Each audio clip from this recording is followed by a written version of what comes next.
Hey guys, welcome back to another video. Today we will be talking about this new poll from an A+ rated pollster, literally the best of the best in the business, probably the most accurate pollster in the United States as a whole, TIPP, TIPP for the purpose of this video. Their poll shows Kamala Harris with a 3-point lead nationwide in the popular vote. That's 49% for Harris, 46% for Trump, a really good sign for the Kamala Harris campaign, because this is not just any poll. This is TIPP. When you look at their polls in the most recent elections, we can see 2020 specifically here. They were the only ones that were even remotely close. When you look at 2020, the pollsters were way off. They overestimated Joe Biden by an insane amount. He led on election day by 8.4%. I mean, just look at some of these polls. Biden plus 10 from YouGov, which is, pretty reputable pollster, plus 11 from the University of Southern California, plus 12. So Joe Biden was way overestimated in the polling in 2020, but TIPP did not overestimate him. In fact, they underestimated him. They got it almost spot on. You can see in the second row there it is, TIPP. They showed Biden with a 4-point lead on Trump nationwide.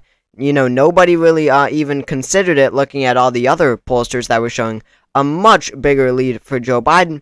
In the end, the final result was Joe Biden plus 4.5%. But even beyond that, I mean, they are a very reputable pollster, even before 2020. In 2004, they projected Bush would win the popular vote by 2.1%. He won it by 2.4. They were off by 0.3. In 2008, they said Obama would win by 8. He won it by 7.3. In 2012, this was the only single one where they were even somewhat significantly off, and still what they were off by is nothing compared to these other pollsters. They said he would win by 1. They still got the result right. He won it by 4. And then in 2016, they said Hillary Clinton would win by 1%. She won it by 2.1%. They were only off by a point. And then, of course, as I just brought up before, famously, they projected Biden would win by 4%. He won the popular vote by 4.5%. So you can see, only in 2004, I believe, I believe only in 2004, they overestimated the Republican candidate. I mean, Hillary Clinton did better than they expected. Barack Obama did better than they expected. Oh, in 2008, Obama did worse than they expected.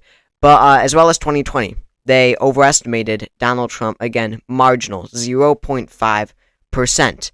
So if you apply, how wrong they were in 2020, as many of these forecasters do, if you apply that to 2024, then, you wouldn't have Trump, gaining on Harris, as you would considering the, the vast majority of these 2020 polls.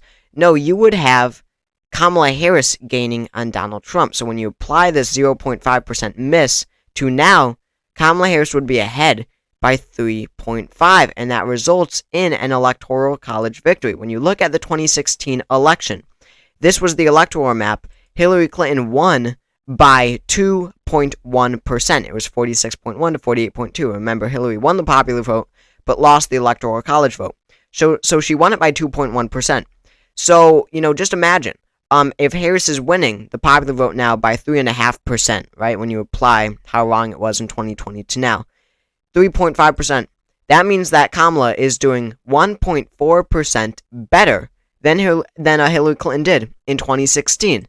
Now, Hillary Clinton lost the election, so imagine, if Harris were to gain 1.4% in all of these states. Of course, you'd see these razor-thin states, Wisconsin, Michigan, Pennsylvania, the Rust Belt Blue Wall. All of them were below 1% margin, so of course, all of them are now flipping to Kamala Harris. And then, the big one, you would have Florida that go blue. That only went to Trump by 1.2%. If Harris was doing, 1.4% better than Hillary Clinton, then she would have won the state of Florida. If you applied to so in all, Hillary Clinton would have won the election if she was doing as well as Kamala Harris in these TIPP polls. So that was 2016. As for 2020, it would be an extremely, extremely narrow election, and, just goes to show how close this election will be. But this is a more interesting case, when it comes to the closeness of this election, because we was talking about these popular vote polls and how it translates onto the map, but in reality, it looks like Kamala Harris is losing ground not just Kamala Harris, the Democratic Party is losing ground the fastest in these more blue states, or even in one case, a red state. So, for example, in California and New York, the Democrats performed horribly in 2022. Now, that matters in congressional races, right, in these swing districts, but it doesn't matter in these presidential races because they are going to vote blue, at least now, no matter what. And then as for Florida, Florida is becoming more Republican. Democrats are losing a lot of ground here, but it doesn't matter in the Electoral College again because it's going Republican either way. So what is the point I'm trying to make? I'm saying that Democrats, compared to 2020, are likely to lose ground in the popular vote, and that is being, shown in these popular vote polls. But that's not what matters. What matters is the Electoral College. And, in the past, of course, Democrats have to win the popular vote by a pretty strong amount, right, in 2016, 2020, in order to win the Electoral College. But now they are sort of narrowing that gap of how much they have to win the popular vote by in order to win the Electoral College.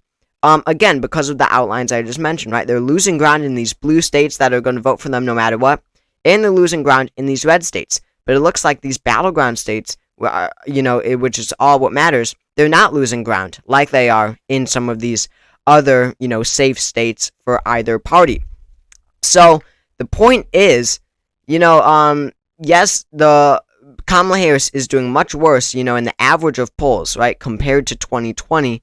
But it doesn't matter as much because the popular vote doesn't matter as much in terms of how it translates into the Electoral College, because that gap is narrowing, that disparity between the popular vote and the Electoral College vote, that disparity is narrowing.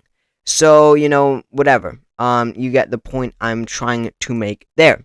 So, while Hillary Clinton had won the popular vote by 2 points in 2016 and lost the Electoral College, in today's day and age, Kamala Harris may very well win the popular vote, maybe not by 2, but maybe 2.5 even, and that actually could result in an Electoral College victory.